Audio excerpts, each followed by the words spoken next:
Hey everyone, this is Fabrizio and welcome back, and I am back finally with a new game discussion video. It's been a while, I know, but I was super busy in August. I didn't have time to play games. Really, like my gaming time was completely zero.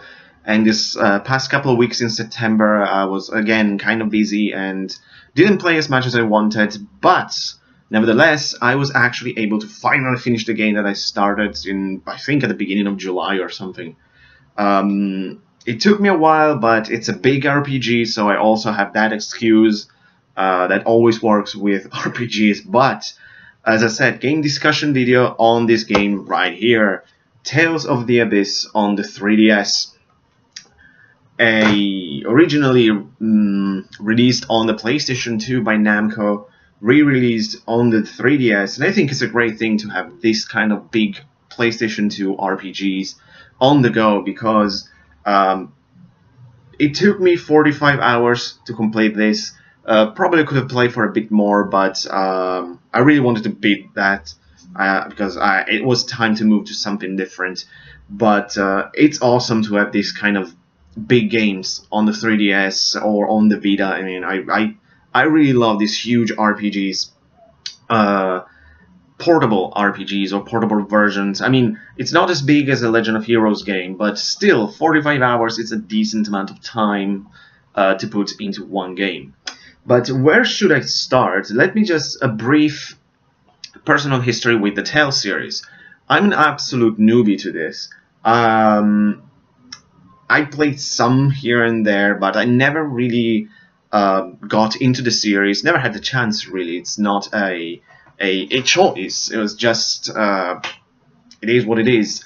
And before this, I actually played a good chunk, actually, of Tales of Phantasia, which is the very first one. I played the Game Boy Advance version, which I know it's not the best way to play that game, but it's actually the only legit way to play the very first Tales game. And after I started to play this one, because as I say, in August I was very busy because I was working in Italy, but while I also spent some time at home there, and while I was there I managed to get Tales of Berseria and play that for around 10 hours and really enjoyed it. So I found it quite fascinating and curious that with this very big series, I actually only played like the very first one, the very last one, and this one that it's kind of in the middle. But I know there are plenty of Tales games. It's a very, as I said, very big and chunky series, and in a way it's also very interesting because you can consider it as a sort of the vanguard for JRPGs. It's kind of becoming, it's, as you know, it's kind of part of the big three, I want to say nothing too dramatic, like the Holy Trinity, because in a while are the biggest RPG series from Japan, as we know, technically, are Final Fantasy, Dragon Quest, and Tales. Of course, you can start mentioning, well, what about Persona? What about that and that? I mean, in terms of sales, in terms of mainstream, Tales, Final Fantasy, and Dragon Quest are the big ones, and then there's all the rest. And Tales, I think it's becoming kind of the most prominent in terms of like frequency, mainly actually, because Final Fantasy, we saw how long it took for Square Enix to actually put out Final Fantasy 15, and even though they're making all those remakes like Final Fantasy 12, which I'm not interested into, I heard they like put Final Fantasy 9 on PSN or something like that. But other than that, like, how long it's gonna take for like Final Fantasy 16 now or something like that? Who knows? And Dragon Quest, of course, it's very infrequent here in the West because it's not the most popular series. Even though maybe the last couple of games, like the Dragon Quest Heroes, the Dragon Quest Builders, are increasing the popularity a bit more. But Tales, I think it's really the big one here in the West. I mean, especially by the rhythm, Namco, it's just churning them out. I mean, there's almost annual by now. I mean, there's like Xillia 2, Zestiria, Berseria. I mean, it was really, really frequent. I hope they kind of take a break because playing Berseria, it's a lot of fun, but I think it will be interesting to just like stop for a moment, just let people rest, and then come out with a new one. But back to Tales of the Abyss. Let's start with the story. Okay, the story. There's a lot to say actually, but let's just keep it simple because in general, the main story follows this young, spoiled boy called Luc von Fabre actually, who lives in this sort of golden isolation in this manor, served and revered by his family servants. And one day, however, there's a sort of accident while a mysterious girl called Tyr infiltrates the manor in order to attack Luc's swords master, sword instructor actually, this man called Van, in order to kill him. And Luc gets in the way in order to protect his master. The two of them enter into contact, causing a phenomenon called hyperresonance, and they are transported to another side of the world where they are forced to work together in order to survive, and basically in order to allow Luc to go back home. And that's just the start of the game. Basically what happened after that, there's a whole series of adventure, all characters that are met by Luc, and a whole series of events that led to a huge moment that it's really where the game actually starts to me. And that it's a event that forced Luc to change. And that's where I really wanted to go, because let me tell you something about this story. Even though I enjoyed it while playing it, I feel that I cannot go too much into detail because it was full by jibber jabber and techno babble about all these characteristics of this world and magic and stuff. This whole thing about like the phonons, the 6+1 phonons, the hyperresonance, the Qliphoth, the Sephiroth, the radiation tower, the absorption gate, the planet's memory, all of that, and they kind of like vomiting all of this, all at once. You're kind of like at times really scratching your head as like, what the fuck are you talking about? But at the same time, keep explaining and going with exposition, and you manage to keep up just following the story and the game. And even though I'm talking as I didn't like it, it's actually a good story. Kind of like nothing too special in like the bare and bones of the story. It's kind of a general idea of saving the world. I mean, there are a series of events that happen, and it's your job to stop these events in order to save the world. But then another thing happens, and another one, even bigger, up until the things are getting like higher and higher, to the point, as I say, like the fate of the world is in your hands. It's this bunch of characters, like teens. There's only like one adult, which it's only them who can actually save the world, of course. Like discovering the truth about certain characters, who the real villains are, all these kind of things. And as I say, kind of a standard JRPG story, which there's nothing wrong with it. But it's also, as I say, full of this techno-babble, which I heard actually that Tales games are pretty infamous for this. It's basically every game in the series have this need of like offering you all this weird jibber-jabber about,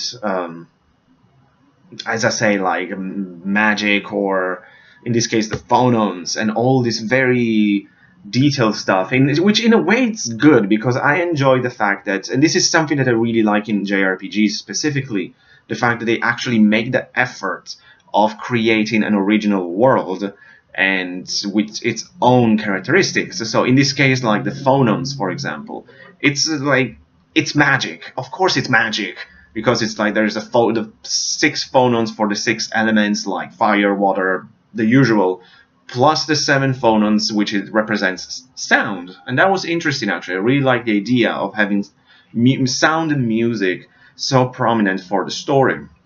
Like, for example, the character of Tyr, the way she invokes magic is through her singing, which was very nice. I really like that, the touch to the story.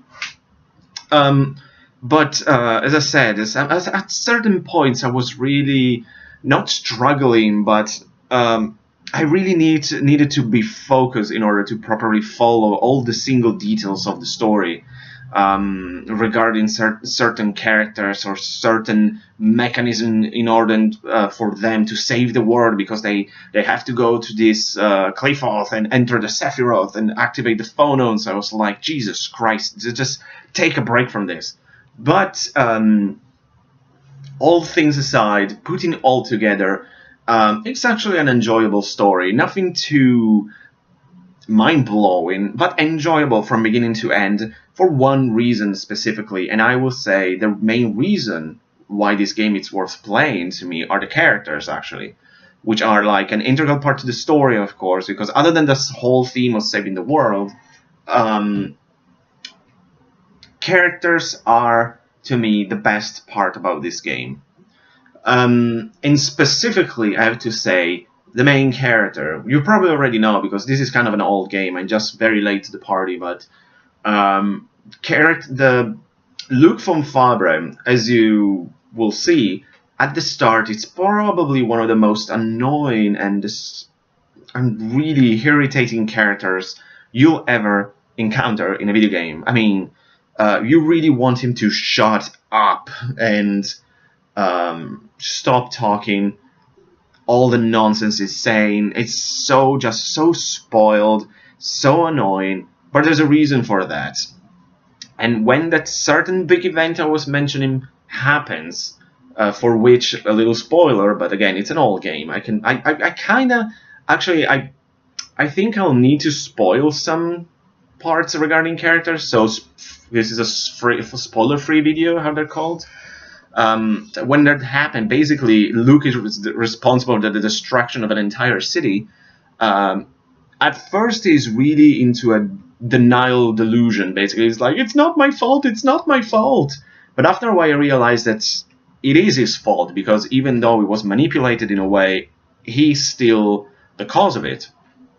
So that it's what really pushes him like over the edge and make him think, maybe I should do something in order to change and to atone for what I've done. And mainly thanks to the support of another character, Tyr, is actually, I would say, one of the best developed characters I've seen recently. Maybe again, this is not Legend of Heroes levels of character development, but I was really impressed. I really enjoyed his growth throughout the game, and by the end, I think Luke von Fabre is an amazing character. Actually, is really asking interesting and deep questions about the nature of life, basically itself. Like, who am I? Why was I born? All these kind of things. Like, why is my presence necessary to this world? Can I do a difference? All this kind of interesting stuff. And at the same time, the other side of the coin is my least favorite character in the game, and that is Ash. Maybe I've missed something with him, but I felt that he was a really little developed character. Maybe it was intentional. If it was kind of a smart but rather weird and complicated way of doing it. But if that was how they actually portrayed the character of Ash, this angsty, angry, and really immature, actually, character, that was really disappointing, I have to say, because there is a huge opportunity here. Because of the nature of their relationship and because of what and who Luke actually is. And I'm not going to spoil that, of course. But let's just say it's very interesting. The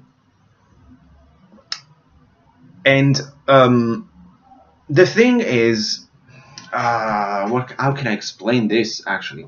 Let me say this. One of my favorite parts of the whole story of this game, it's actually, yeah, spoiler alert again, it's the whole thing about the replicas. That was very interesting and done in a curious way. This kind of like side view on, for example, clonation and these kind of things, which is always very interesting and can raise, I think, very interesting questions.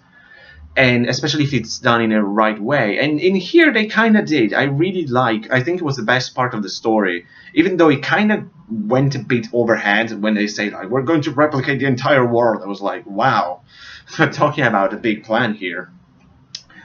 But and this thing is also very important in the relationship between Luke and Ash. As I say, spoiler alert, I know, but it's important because that's why I did not like Ash as a character. Because it's kind of the exact opposite of Luke. While you can see that Luke is a very well-developed character, even by the end, Ash is always the same. It doesn't have... It looks like it doesn't have any development. Because every time they talk... I mean, Luke always presents good and interesting arguments about himself and his presence, and especially the fact that progressively he is becoming a different person. Like, as he said, like, I am me. While on the other hand, every time Ash's only answer is just, shut up, shut up, shut up. He doesn't have any counter-argument to that.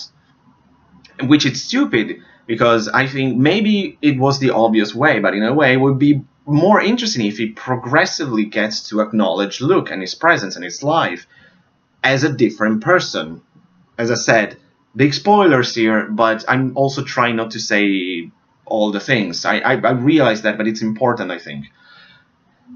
It just keeps denying it's, and by the end, I mean, their duel, it's also kind of unnecessary, even though I have to say it's one of the best parts of the game at the same time, because it has an amazing music. But I will talk about the music later, of course. But and also, like, his death. Oh shit, sorry, that was a big spoiler, but it's kind of underwhelming. But oh my god, I'm spoiling this game a lot, but I cannot help it. But yeah, I mean, the fact that it just stayed the same from beginning to end, it was really disappointing as to see like such what could have been and what it is, a very fundamental character for the story. It's also kind of the less developed of them all, and it could have had such an interesting arc of being like progressively accepting Luke and realize that he is different, and also that bullshit that he says like, you stole my past, you stole my future, all of that. Yeah, maybe he stole something from you, but who's stopping you to move forward, creating your own future, which is a big theme for the game as well. This whole thing about the future being already written and you cannot change it. That's why we have to destroy the world. I was like, whoa, man. Again, so very disappointed in the whole character of Ash. Maybe, as I said, maybe that was kind of the point of Namco, to highlight Luke's growth even more, but at the expense of such an important character. I don't buy it. I think it's just lazy with him. But other than Ash, let's talk about other good characters. I mean, I really, really enjoyed Tear. She was a great character. A very, very good female co-protagonist. I really enjoyed her interaction with Luke, and the fact that she always shows support no matter what, and also that she's the one who's actually suffering the most for all this mess that the bad guys are actually doing. So, very good character. For most of the other characters, I have to say, I have the feeling that they were kinda not as developed as they could have been. So, like, for example, characters such as Jade or Anis, I feel that I really like them. Like, for example, Jade was hilarious. I mean, his comments were so sarcastic, and it was a really, really interesting character that for once you have an adult in between the main characters of an JRPG, so it's not just a bunch of kids and teenagers. That was a good that was an interesting change. And it was hilarious to see his interactions, just making fun of all of them at once, like at times. Really good character, but I think that other than his history with Dist, there wasn't much. Or at least not much more. Maybe there are some side stories that I missed, I don't know, but I wanted more from him because I liked him so much, especially because it was so much fun. It was a blast. The character of Anis, again, really interesting character. It could have been developed a bit more, especially with the story with her and Arietta. Guy was pretty well developed, I think. I really enjoyed him. And I have to say, I really liked his voice actor, because this is a Tales game, so was all of it was voice acted. And I was pretty impressed. This is quite good voice acting, especially considering this is a PS2 game. And PlayStation 2 RPGs are famous. They have this reputation of having horrible voice acting because of the laughing scene in Final Fantasy X. That's the entire legacy of PlayStation 2 voice acting. Because of that moment that people completely miss the point, I feel. Voice acting in JRPG sucks, they've ruined the whole genre. No. You have a game like this, and some of the characters are really good voice acting. I really enjoy Guy.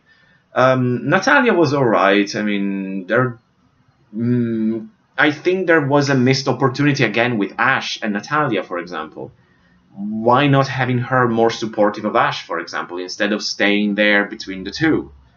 And it's not really a love triangle, but kinda, and I would have preferred something more. This is like something stronger. For example, putting her feet down and say, no, I will support him instead of the other ones. Something like that. Maybe, as I say, maybe just imagining things, but who knows.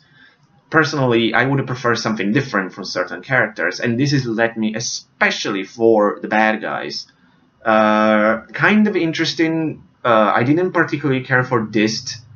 I mean, it was almost a comic relief in a way, but Jade's interaction with him were hilarious. I mean, he just like destroyed him with sarcasm again. That was so much fun. But other villains, I mean, they were kinda not as much developed as they could have been. I mean, Arietta, Lagretta, Largo even. I mean, I think they could have done a bit more with them. I mean, they were alright. I think Lagretta was really undeveloped though.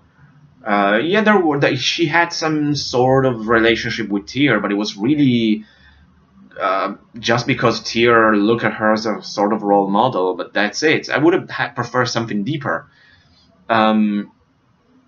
Also, some characters' death were really unnecessary, I think. I mean, especially amongst the bad guys. And I want to say, especially Arietta's death was completely, I think, unnecessary. Again, kind of a spoiler, I know, but as I said, this is an old game. I can spoil certain parts. I'm not spoiling the most important ones, so bear with me.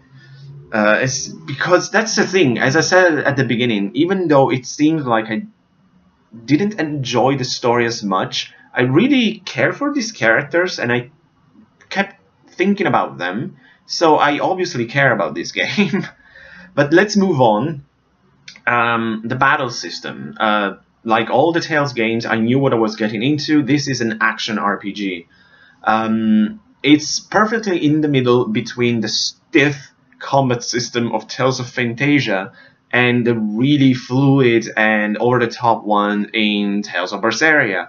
So it's still even though it looks kind of 3D, it's 2D, and because you cannot like move, you can only move to the left to right. You cannot move in the 3D dimension, but it's fine. I mean, I really enjoy the combat system. The thing is, in general, to me this was a pretty easy game. I died here and there, especially during boss battles.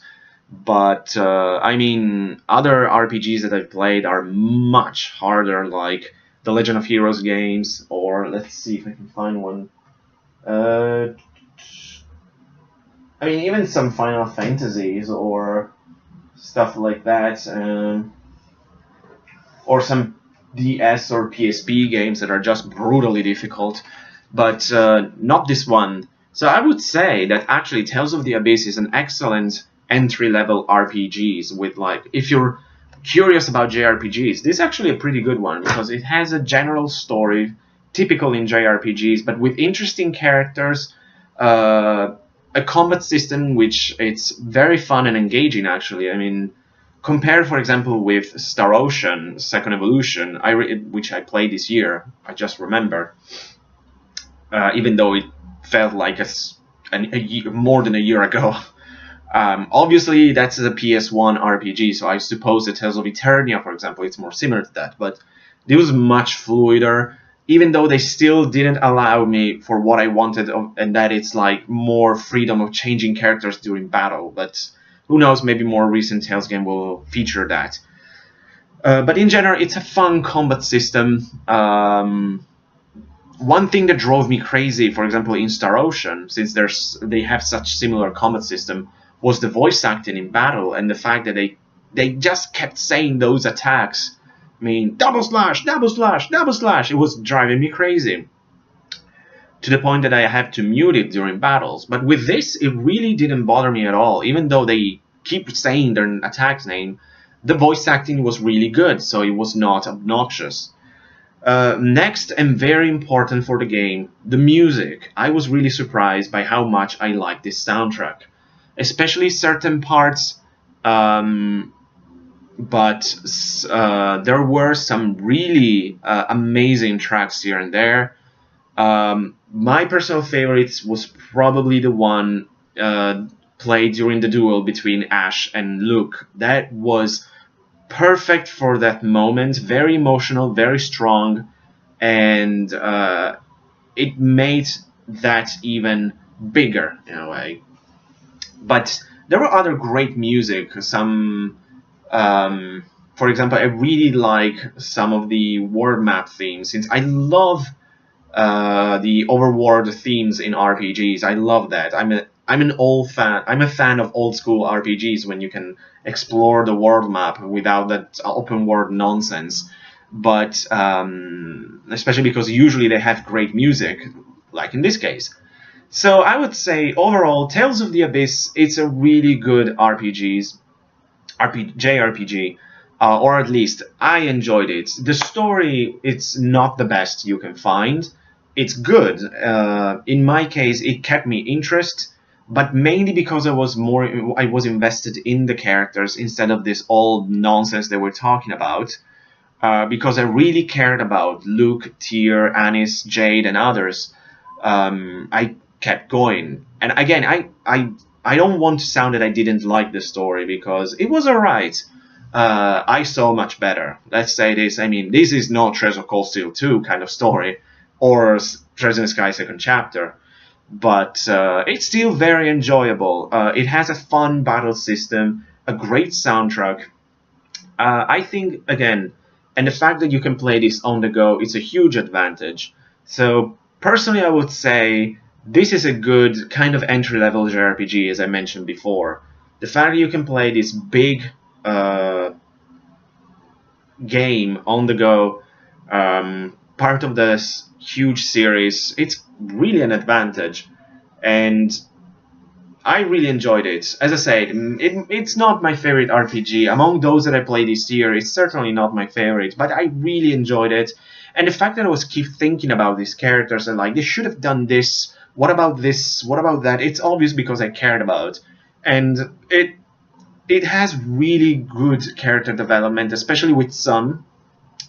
I was really frustrated by, for example, the undevelopment of certain others, but that's just me, of course. I'm just talking from my personal experience. Maybe I'm getting everything wrong.